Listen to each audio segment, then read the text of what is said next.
बालमित्र हो, नमस्कार. मी विजया गायकवाड आणि चला ऐकूया कथा संस्कार माला. आजच्या नवीन गोष्टीचं नाव आहे चोराचे दुर्दैव. लेखन केलंय संजय कोलटकर यांनी. चला तर मग ऐकूया आजची गोष्ट. एका गावात 2 भावंडे राहत होती, बहीण आणि भाऊ. आई वडिलांबरोबर ते राहत असताना त्यांच्या गावामध्ये रोज कुठे ना कुठे चोरी व्हायची आणि चोर इतक्या हुशारीने चोरी करायचे की काहीही पुरावा मागे राहत नसे. एक दिवस या 2 भावंडांचे वडील काही कामासाठी शहरात गेले.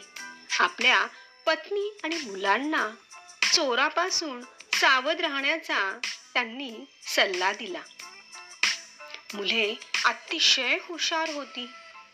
एकदा संध्याकाळी रोजच्या प्रमाणे 2ही भावंडे आपल्या खोलीत अभ्यास करत होती.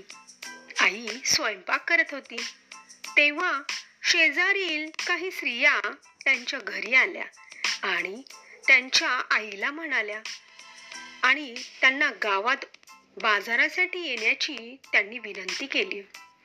पण आई म्हणाली, सध्या चोरांची फार भीती आहे आणि माझी मुले घरात एकटीच आहेत, त्यामुळे मी काही तुमच्या बरोबर बाजारात येऊ शकणार नाही. पण भावंडांनी आम्ही दोघेही शहाण्यासारखे वागू असे आईला आश्वासन दिल्यावर आई भाजी आणण्यासाठी बाजारात गेली. इकडे चोर जवळच असलेल्या झाडीत लपून बसला होता आणि सारं काही ऐकत होता. घरात फक्त मुलेच आहेत हे पाहून ती संधी साधून तो घरात घुसला आणि कपाटाच्या मागे लपून बसला. इतक्यात अभ्यास करून झाल्यावर जेव्हा तो मुलगा एका खोलीतून दुसऱ्या खोलीत जाऊ लागला तेव्हा त्याला कपाटामागे एका माणसाची सावली दिसली. त्याच्या बरोबर लक्षात आले, घरात चोर घुसलेले आहेत.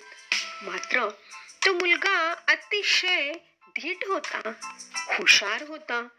तो मुळीच घाबरला नाही. काहीसा विचार करून तो मागे वळला आणि आपल्या बहिणीला हाक मारली. ती जवळ आल्यावर तो म्हणाला, अगं तू फार भित्री आहेस हा. गावातील इतर मुली बघ बरं कशा धीट आहेत. आपल्या बाबतीत हे बोलणे ऐकून त्या बहिणीला खूप राग आला. ती म्हणाली, मी तुला भित्री वाटते? जर माझ्याशी कोणी भांडायला आले ना तर मी त्याला मारून मारून जीव नकोसा करेन. राहू दे राहू देत, तू पांघरुणात जाऊन लपून बसशील. भावाने तिला चिडवले. हे बघ दादा, तू माझ्याशी भांडू नकोस हा.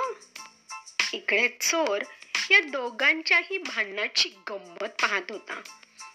भाऊ म्हणाला, तू धीट आहेस तर मग एक गोष्ट सांग. जर तू घरात एकटी असशील आणि घरात चोर आला तर काय करशील? ती म्हणाली, मी जोर जोरात ओरडेन. कशी ओरडशील? घरात चोराची उपस्थिती माहिती असलेला भाऊ बहिणीला असे म्हणाला.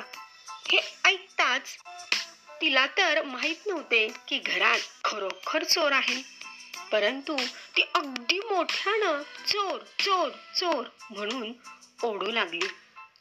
तेव्हा भाऊ म्हणाला, आता असंच मला आपल्या दारात जाऊन ओरडून दाखव बरं, बघूया तू किती धीट आहेस. ती दारात गेली आणि चोर चोर चोर करत जोरात पळाली. भाऊ म्हणाला, वा वा, किती छान, किती धीट आहेस तू असे म्हणून त्याने तिचा उत्साह वाढवला. आता इकडे चोराला मोठीच काळजी पडली. या मुलांचा हा खेळ आपल्यासाठी संकट बनते की काय असे त्याला वाटू लागले आणि नेमके तसेच घडले. चोर चोर चोर असा आवाज ऐकून क्षणार्धात आजूबाजूचे सर्व लोक एकत्र आले आणि त्या मुलांना हसताना पाहून त्यांना वाटले की ही मुलांची गंमत आहे. परंतु भावाने त्यांना खरी गोष्ट सांगितली आणि मग गाववाल्यांनी त्या चोराला घेरले. आता तर चोरावर मोठेच संकट कोसळले. गाववाल्यांनी त्याला पकडून खूप मारले आणि मग पोलिसांच्या हवाली केले. या बहीण भावंडांनी केलेले हे नाटक त्यांना जेव्हा सर्व गावकऱ्यांना कळले त्यांना खूपच आनंद झाला. त्यांनी केलेल्या या नाटकामागचे खरे कारणही कळले. त्यांनी त्यांच्या हुशारीचे खूप कौतुक केले. तर बालमित्रांनो, अशी होती ही आजची हुशार बहीण भावंडांची गोष्ट. नाव होतं चोराचं दुर्दैव. या गोष्टीतून आपण हाच बोध घ्यावा की कोणत्याही संकटात घाबरून जाऊ नये, तर शांतपणे त्यातून हुशारीने मार्ग काढावा. हो ना? धन्यवाद.